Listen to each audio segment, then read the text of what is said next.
فلا هادي له ونشهد أن لا إله إلا الله ونشهد أن محمدا عبده ورسوله أما بعد فأعوذ بالله من الشيطان الرجيم بسم الله الرحمن الرحيم إن الذين كفروا سواء عليهم أأنذرتهم أم لم تنذرهم لا يؤمنون صدق الله العظيم وصدق رسوله النبي الكريم ونحن على ذلك من الشاهدين والشاكرين والحمد لله رب العالمين۔ معزز سامعین، علماء ملت اسلامیہ، نوجوان دوستوں، عزیز بچوں، پیاری ماں اور بہن، اور یہ سب سے پہلے اور آپ اپنے آقا و مولا احمد مجتبیٰ محمد مصطفیٰ صلی اللہ علیہ وسلم کی بارگاہ بے پناہ میں درود و سلام پڑھنے کی سعادت حاصل کر لیں۔ پڑھیں اللہم صلی علی سیدنا و مولانا محمد وعلی آل سیدنا مولانا محمد مبارک وسلم۔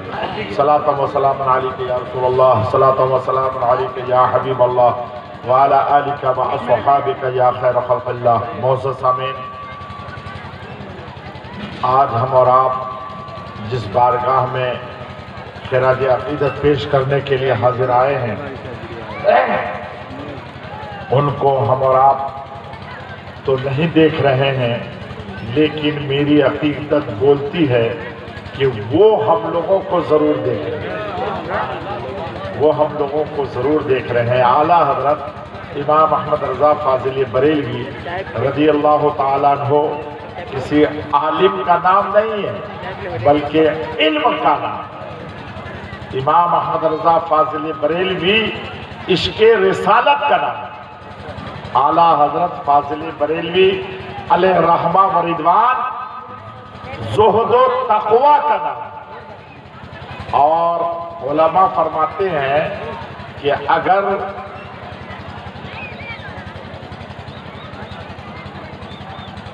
سنت مصطفیٰ صلی اللہ تعالی علیہ وآلہ وسلم مجسد ہو جائے تو وہ اعلیٰ حضرت کا روپ اختیار کرے۔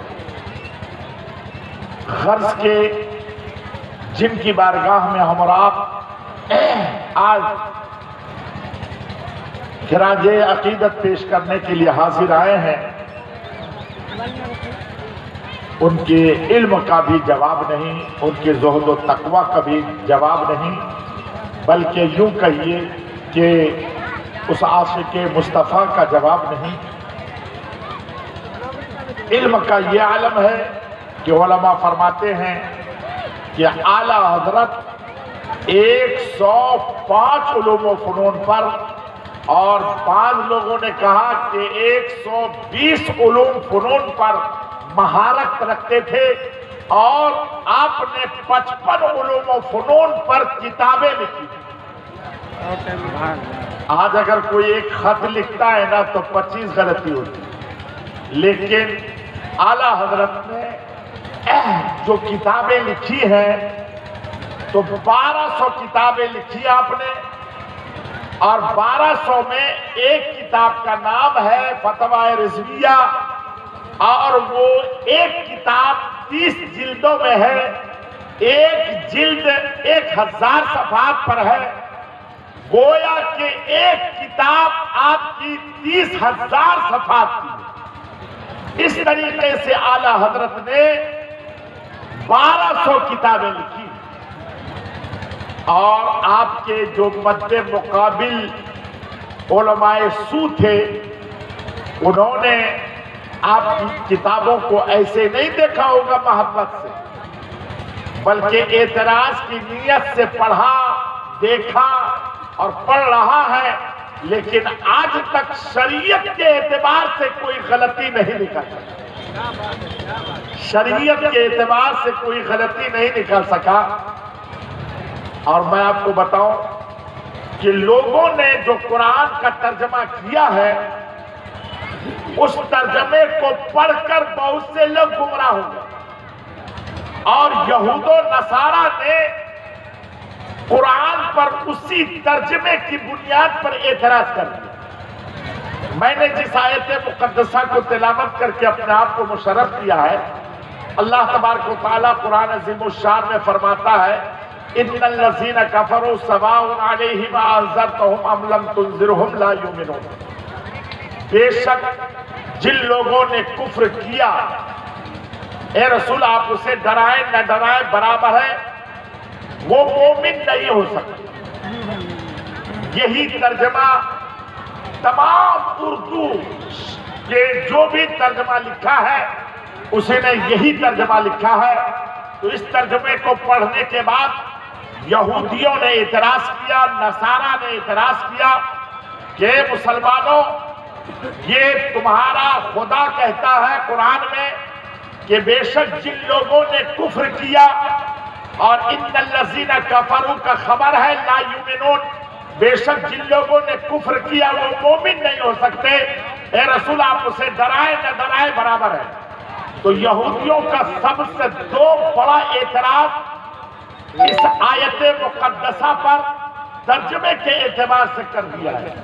ایک اعتراض یہ ہے کہ جب قرآن کہہ رہا ہے کہ جن لوگوں نے کفر کیا ہے وہ مومن نہیں ہو سکتے، تو بتاؤ کہ حضرت عمر فاروق پہلے کیا تھے، حضرت سلمان فارسی پہلے کیا تھے، حضرت بلال حبشی پہلے کیا تھے، یہ صحابہ کرام پہلے کیا تھے، ان لوگوں نے پہلے کفر کیا تھا کہ نہیں؟ اگر کفر کیا تھا تو قرآن کہتا ہے وہ مسلمان نہیں ہو سکتے، تو قرآن کے اعتبار سے یہ مسلمان نہیں ہو سکتے۔ اور اگر تم لوگ ان صحابہ کو مسلمان مانتے ہو تو تیرا قرآن صحیح نہیں ہے، یا تو قرآن کو صحیح مانو اور صحابہ کرام کو مسلمان مت مانو، یا ان کو مسلمان مانو تو قرآن کو صحیح مت مانو۔ یہ ان کا اعتراض ہے جو آج نیٹ پر گھوم رہا ہے۔ اور دوسرا اعتراض یہ ہے کہ اللہ فرماتا ہے اپنے رسول کے بارے میں آپ اسے ڈرائیں نہ ڈرائیں برابر ہے، تو تیرا رسول آیا ہے دنیا میں کیا کرنے؟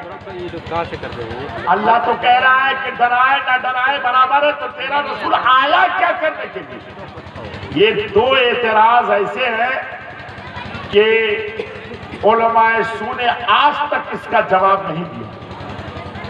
آپ مولانا اشرف علی تھانوی کا ترجمہ دیکھیں، اس میں بھی یہی ہے کہ بے شک جن لوگوں نے کفر کیا وہ مومن نہیں ہو سکتے۔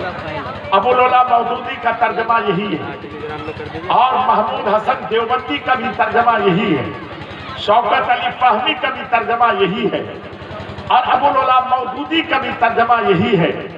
غرض کہ میں تو تقریباً 20 تراجم ان لوگوں کو دیکھے تو اس میں ہر ایک میں یہی ملتا جلتا ترجمہ ہے کہ بے شک جن لوگوں نے کفر کیا وہ مومن نہیں ہو سکتے، آپ اسے ڈرائیں نہ ڈرائیں برابر ہے۔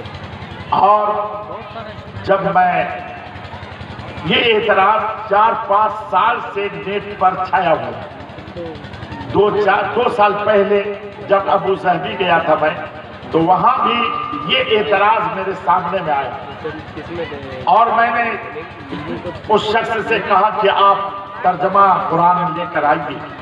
چنانچہ وہ قرآن کا ترجمہ لے کر آیا تو اس میں نے دیکھا تو وہی ترجمہ تھا، بے شک جن لوگوں نے کفر کیا وہ مومن نہیں ہو سکتے، آپ اسے ڈرائے نہ ڈرائے برابر۔ اشرف علی تھانوی کا ترجمہ یہی، مولانا محمود حسن دیوبندی کا ترجمہ یہی، ابو العلا مودودی کا ترجمہ یہی، عبدالحفیظ جالندری کا ترجمہ یہی۔ تو میں نے کہا کہ اچھا ایسا کریں کہ اعلیٰ حضرت عظیم البرکت مجدد دین و ملت امام احمد رضا فاضل بریلوی رضی اللہ تعالیٰ عنہ نے بھی ترجمہ کیا ہے، ان کا نام ہے کنز الایمان، اگر آپ کے پاس ہے تو وہ بھی لیتے ہیں۔ دیکھیے کاش یہ لوگ ترجمہ نہ کرتے تو اچھا، ترجمہ کر کے اعتراض کا موقع یہود و نصارہ کو دے دیا اور لوگوں کو گمراہ کر کے رکھ دیا۔ لوگ سمجھتے ہیں کہ ہم عربی جانتے ہیں لہذا ہم قرآن کا ترجمہ کر لیں گے، لیکن علماء فرماتے ہیں قرآن کا ترجمہ کرنے کے لیے کم سے کم 30 علوم و فنون کا جاننا اور اس پر مہارت رکھنا ضروری ہے۔ جب تک کہ 30 علوم و فنون پر مہارت نہ ہو وہ قرآن کا صحیح ترجمانی نہیں کر سکتا، وہ قرآن کے صحیح مفہوم تک نہیں پہنچ سکتا۔ اعلیٰ حضرت فاضل بریلوی رضی اللہ تعالیٰ عنہ نے جو ترجمہ کیا ہے تو اس ترجمے کا جواب نہیں، میں آپ کو فکر رضا سمجھا رہا ہوں، میں آپ کو اعلیٰ حضرت کی فکر کو آپ کے سامنے پیش کر رہا ہوں۔ اعلیٰ حضرت نے جو ترجمہ کیا ہے، خدا کی قسم اس ترجمہ کا جواب ہی نہیں ہے۔ یہ کنز الایمان کی طرح اردو میں کوئی دوسرا ترجمہ آپ کو مل ہی نہیں سکتا۔ یہ صحیح ترین ترجمہ اگر ہے اردو میں تو وہ اعلیٰ حضرت نے جو قرآن کا ترجمہ کنز الایمان کی شکل میں ہمیں اور آپ کو عنایت فرمایا ہے، گویا کہ آپ نے قرآن کی ترجمانی کری۔ اور میرے محترم دوست، یقین جانیے کہ ہندوستان میں جو اسلام پھیلایا ہے تو وہ خواجہ غریب النواز نے پھیلایا ہے، لیکن اس اسلام کی جو ایمان کی حفاظت کی ہے وہ اعلیٰ حضرت امام احمد رضا فاضل بریلوی نے۔ ہم امام احمد رضا فاضل بریلوی کو اس لیے مانتے ہیں کہ انہوں نے اس وقت میں ہم لوگوں کے ایمان کی حفاظت کی جب کچھ عالموں نے حضور کے علم پر اعتراض کیا، حضور کے علم غیب کو جانوروں سے تشبیہ دی، حضور صلی اللہ علیہ وسلم کی خاتمیت نبوت کا انکار کیا، جب نبی اکرم صلی اللہ تعالیٰ علیہ وآلہ وسلم کے علم کو شیطان سے کم بتایا اور شیطان کے علم کو زیادہ بتایا، تو اس وقت میں اگر کسی کا قلم چلا ہے اور قلم تلوار کے مانند چلا ہے تو وہ امام احمد رضا فاضل بریلوی رضی اللہ تعالیٰ عنہ کا ہے۔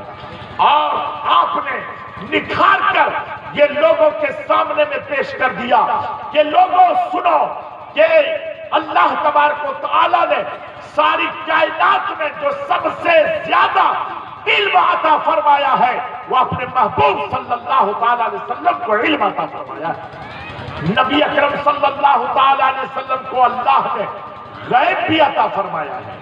نبی اکرم صلی اللہ تعالیٰ علیہ وآلہ وسلم کو اللہ نے اختیار بھی عطا فرمایا ہے۔ اللہ نے وہ طاقت و قوت و پاور دے کر اس دنیا میں مبعوث فرمایا ہے۔ امام احمد رضا فاضل بریلوی علیہ رحمہ و رضوان نے حضور اکرم صلی اللہ علیہ وسلم کی محبت سنیوں کے دلوں میں پیدا فرما دیا ہے، اور اسی محبت کا نام ایمان ہے۔ گویا کہ امام احمد رضا فاضل بریلوی رضی اللہ تعالیٰ عنہ کا ہم لوگوں پر بڑا احسان ہے، اور وہ قوم سب سے سربلند رہتی ہے جب تک کہ اپنے محسن کے احسان کو یاد کرتی رہے۔ وہ قوم کبھی دب نہیں سکتی، وہ قوم کبھی ذلیل نہیں ہو سکتی، بلکہ وہ قوم کو اللہ تبارک و تعالی سرفراز فرماتا ہے جو اپنے محسن کے احسان کو یاد کرتا رہتا ہے۔ امام احمد رضا فاضل بریلوی رضی اللہ تعالیٰ عنہ نے جو علوم و فنون بکھیرے ہیں اور آپ کی کتاب کے صفحات میں موجود ہیں، جو بھی عالم ان کا مطالعہ کرتا ہے، میں آپ کو بتاؤں کچھوچھا مقدسہ کے حضور سرکار کلا علیہ رحمہ و رضوان فرمایا کرتے تھے، مولانا جب میں اعلیٰ حضرت فاضل بریلوی کی کتاب فتوی رضویہ کو دیکھتا ہوں تو پڑھتا چلا جاتا ہوں، پتہ ہی نہیں چلتا ہے کہ فارسی ہے کہ اردو ہے، لیکن جب آخری میں پڑھتا ہوں ہے یا ہے تب پتہ چلتا ہے کہ یہ تو میں اردو پڑھ رہا ہوں۔ یہ سرکار کلا فرماتے ہیں اہل رحمہ و رضوان، اللہ تعالیٰ ان کی قبر پر گوہر باری فرمائے۔ میرے محترم دوست، اعلیٰ حضرت فاضل بریلوی رضی اللہ تعالی عنہ نے حضور اکرم صلی اللہ علیہ وسلم کے علم غیب کے سلسلے میں کتنی کتابیں لکھی ہیں، لیکن سب سے زیادہ مشہور الدولۃ المکیہ ہے، جو اعلیٰ حضرت نے سرکار دو عالم صلی اللہ علیہ وسلم کے علم کو ثابت فرمایا ہے، علم غیب کو۔ یہاں میں آپ کو صرف تھوڑی دیر میں آپ کو ایک بات بتلا دوں، پہلے اس آیت مقدسہ کے سلسلے میں، اس سے پہلے میں ایک بات بتا دوں آپ کو تاکہ آپ کو وہ آیت مقدسہ کی بات جلدی سمجھ میں آ جائے۔ دیکھیے اعلیٰ حضرت حضور اکرم صلی اللہ علیہ وسلم کے علم غیب کو جو ثابت فرمایا ہے قرآن سے، احادیث سے۔ میں یہاں صرف ایک حدیث آپ کے سامنے میں پیش کرنے کی سعادت حاصل کر رہا ہوں، اور اس کے بعد انشاءاللہ تبارک و تعالیٰ چند منٹ لگیں گے، آپ کو سمجھ میں آ جائے گا کہ اللہ نے نبی کو غیب عطا فرمایا ہے۔ بس ایک حدیث، اللہ کے نبی صلی اللہ علیہ وسلم تشریف فرما تھے، آپ کے پاس کوئی بھی صحابی نہیں تھے، اتنے ہی میں حضرت جبرائیل آ گئے۔ نبی اکرم صلی اللہ علیہ وسلم نے حضرت جبرائیل سے ارشاد فرمایا، جبرائیل میرے قریب میں آ جاؤ۔ حضرت جبرائیل علیہ السلام نبی کے قریب آ کر بیٹھ گئے۔ نبی نے ارشاد فرمایا، اے جبرائیل ایک بات بتاؤ، کہاں یا رسول اللہ فرمایا جائے؟ آپ نے ارشاد فرمایا، جبرائیل یہ بتا کہ تیری عمر کتنی ہے، تیری عمر کتنی ہے؟ تو حضرت جبرائیل عرض کرتے ہیں، یا رسول اللہ مجھ کو نہیں معلوم کہ میری عمر کتنی ہے، لیکن اتنی بات ضرور ہے کہ عرش اعظم پر ایک ستارہ 70,000 سال کے بعد نکلتا تھا۔ یا رسول اللہ اس ستارے کو میں نے نکلتے ہوئے 72,000 مرتبہ دیکھا۔ اسی سے میری عمر کا اندازہ لگا لیجئے کہ وہ ستارہ عرش اعظم پر 70,000 سال کے بعد نکلتا تھا۔ اس ستارے کو حضرت جبرائیل نے 72,000 مرتبہ نکلتے ہوئے دیکھا ہے۔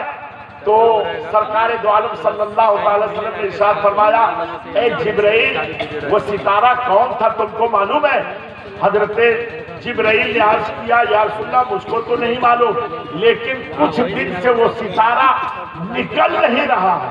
تو نبی ارشاد فرماتے ہیں، جبرائیل سنو، انا ذالک الکوکب، اے جبرائیل وہ ستارہ میں ہی۔ اب جبرائیل کی عمر بتائیں، آپ لگائیں کیلکولیٹر لے لیں تو سینکڑوں برس نہیں، ہزاروں برس نہیں، لاکھوں برس، اور اس ستارے کی عمر کروڑوں برس۔ تو یہ نبی کروڑوں برس پیدا ہو کر رہے کہاں؟ اللہ کی بارگاہ میں۔ کہاں رہے بولیے؟ کہاں رہے؟ اللہ کی بارگاہ میں۔ یہ کروڑوں برس نبی پیدا ہو کر کہاں رہے؟ اللہ کی بارگاہ میں۔ اور بخاری شریف کی حدیث بھی ہے، تاریخ بخاری میں خود امام بخاری لکھتے ہیں، حضرت جابر سے روایت ہے، حضرت جابر نے نبی سے پوچھا تھا، یا رسول اللہ یا حبیب اللہ، اللہ نے سب سے پہلے کس چیز کو پیدا فرمایا؟ تو نبی نے ارشاد فرمایا، اول ما خلق اللہ نوری وکل الخلائق من نوری۔ اے جابر، اللہ نے سب سے پہلے تیرے نبی کے نور کو پیدا فرمایا، اور اس نور سے ساری کائنات کو پیدا فرمایا۔ تو یہ جب اللہ نے نبی کو پیدا فرمایا تھا ان کے نور کو، تو اس وقت میں نہ یہ زمین تھی نہ یہ آسمان، یہ چاند نہ ستارے، کچھ بھی نہیں۔ تو نبی پیدا ہو کر دیکھے کیا چیز؟ کس کو دیکھا؟ خدا کے قسم وہاں تو یا تو خدا تھا یا محمد رسول اللہ تھے۔ تو پیدا ہو کر نبی نے دیکھا کیا؟ تو پیدا ہو کر نبی نے جو سب سے پہلے دیکھا وہ اللہ کو دیکھا، اللہ کو دیکھا۔ میرے محترم دوست، تو نبی سینکڑوں برس، ہزاروں برس، کروڑوں برس پہلے یہ پیدا ہو کر تھے کہاں؟ اللہ کے پاس۔ کہاں تھے؟ بولیے کہاں تھے؟ کہاں تھے؟ دیکھیے اس کو اگر یاد رکھ لیا نا تو بہت جلدی سمجھ لیں گے کہ اللہ نے نبی کو غیب عطا فرمایا ہے۔ یہ کروڑوں برس نبی پیدا ہو کر کہاں تھے؟ بولیے کہاں تھے؟ اللہ کے پاس۔ اس بات کو یاد رکھیں۔ اور میں ایک چیز، ایک مثال پیش کر دوں، پہلے پوچھ لوں آپ لوگوں میں سے کسی نے گلاب کا تیل لگایا؟ بولیے گلاب کا تیل لگایا؟ لگایا؟ اچھا، جن لوگوں نے لگایا اس سے پوچھے گلاب جائیے لائیے، گلاب کو ہاون دستہ سے کوٹیے، کوٹنے کے بعد اس کو کپڑے سے چھانیے، پانی ٹپکے گا کہ تیل ٹپکے گا؟ پانی ٹپکے گا۔ پھر آپ نے لگایا کیسے؟ یہ بنتا ہے گلاب کا تیل کہاں جانتے ہیں؟ لکھنؤ میں، قنوج میں، بمبئی میں۔ ہم لوگ تھوڑی دیر کے لیے لکھنؤ چلے جاتے ہیں، وہاں پوچھتے کیسے بناتے ہو گلاب کا تیل؟ تو وہ کہیں گے کہ ہم بازار جاتے ہیں اور گلاب کو خریدتے ہیں اور ان کے بعد تل خریدتے ہیں۔ تل وہ کالا کالا ہوتا ہے نا، تل خریدتے ہیں اور بازار سے آتے ہیں اور شام کے وقت میں اپنے گھر کے چھت پر چڑھ جاتے ہیں اور گلاب کے پنکھڑیوں کو الگ کرتے ہیں، اس کو بچھاتے ہیں اور پھر اس پر تل بچھاتے ہیں، پھر پنکھڑیاں بچھاتے ہیں، پھر تل بچھاتے ہیں۔ اس طریقے سے تہ بتہ کر کے رات بھر شبنم کے حوالے چھوڑ دیتے ہیں۔ رات بھر میں صرف 12 گھنٹے میں ایسا ہوتا ہے وہ گلاب اپنے دل کو اپنے آغوش میں رکھ کر اپنی خوشبو، اپنی ٹھنڈک، اپنی مہک، اپنا جمال، اپنا حسن سب کچھ دے دیتا ہے، سب کچھ دے دیتا ہے۔ رات کے صرف 12 گھنٹے میں گلاب اس دل کو اپنے آغوش میں رکھ کر اپنا حسن، اپنا جمال، اپنے ٹھنڈک، اپنی مہک سب کچھ دے دیتا ہے۔ اور صبح سویرے جاتے ہیں، گلاب کی پنکھڑیوں کو الگ کرتے ہیں، تل لیتے ہیں، بازار جاتے ہیں، مل میں پلاتے ہیں۔ اب جو تیل نکلتا ہے تو اس کو تل کا تیل نہیں کہتے ہیں، گلاب کا تیل کہتے ہیں۔ اگر اس مثال کو آپ نے سمجھا ہے تو مجھے کہہ لینے کی اجازت دیجئے کہ ایک گلاب دل کو 12 گھنٹے اپنے آغوش میں رکھ کر اپنا حسن، اپنی مہک، اپنی ٹھنڈک، اپنی خوشبو، اپنا حسن، اپنا جمال سب کچھ صرف رات کے 12 گھنٹے میں ایک پھول دل کو آغوش میں رکھ کر سب کچھ دے سکتا ہے، تو کیا اللہ تبارک و تعالیٰ اپنے محبوب کو کروڑوں برس اپنے پاس رکھا تو کیا غیب نہ دیا ہوگا؟ کیا حسن نہ دیا ہوگا؟ کیا جمال نہ دیا ہوگا؟ دیا، یقیناً دیا۔ اسی لیے اللہ ارشاد فرماتا ہے وَعَلَّمَكَ مَا لَمْ تَكُنْ تَعْلَمْ، اے محبوب جو تم نہیں جانتے تھے سب کچھ اللہ نے بتا دیا۔ میرے دوست، آپ نے سمجھا کہ نہیں سمجھا؟ اگر نہیں سمجھا تو آئیے اور میں آسانی سے سمجھا دوں۔ یہ سید آل رسول میاں صاحب مہارارا شریف والے، اس کو آپ جانتے ہیں؟ یہ اعلیٰ حضرت کے پیر و مرشد، تو ہم لوگوں کے تو پیروں کے پیر ہیں۔ تو سید آل رسول میاں صاحب قبلہ کے پاس جب امام احمد رضا فاضل بریلوی علیہ رحمہ و رضوان مرید ہونے کے لیے گئے تھے، کہا حضور میں آیا ہوں مرید ہونے کے لیے۔ آپ نے ارشاد فرمایا ہے امام احمد رضا میں تمہیں بھگا بھی تو نہیں سکتا، آؤ مرید ہو جاؤ۔ سید آل رسول میاں صاحب نے مرید کر لیا، اور مرید کرنے کے بعد اسی وقت میں خلافت و اجازت، اسی وقت میں خلافت و اجازت۔ تو آپ کے پاس اور جتنے لوگ بیٹھے بیت علماء کرام، ان لوگوں کا حضور ہم لوگ 12 سال سے آپ کی خدمت میں موجود ہیں، اور 12 سال سے آپ وظیفہ پڑھنے کے لیے کہہ رہے ہیں، تب بھی آپ خلافت نہیں دیے، اور یہ آئے اور آپ نے مرید کر کے فوراً خلافت و اجازت۔ تو سید آل رسول میاں صاحب قبلہ فرماتے ہیں سنو، ان کو سنوارنے کی ضرورت نہیں تھی، یہ سوارے آئے تھے، اسی لیے میں نے صرف نگاہ کی ضرورت تھی۔ اللہ اکبر۔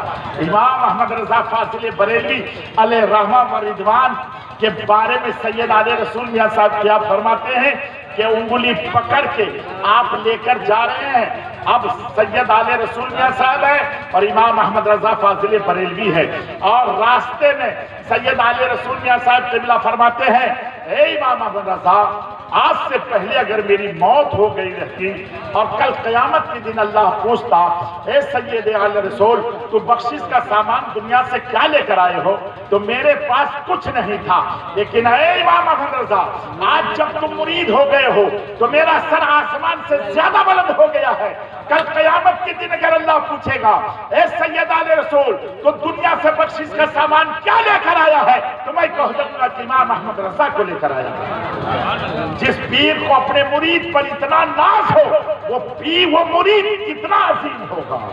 سید آل رسول میاں صاحب قبلہ اعلیٰ حضرت امام احمد رضا کے ہاتھ کو پکڑتے ہیں اور ایک کمرے میں جا کر بند ہو جاتے ہیں، دروازہ بند کر لیتے ہیں۔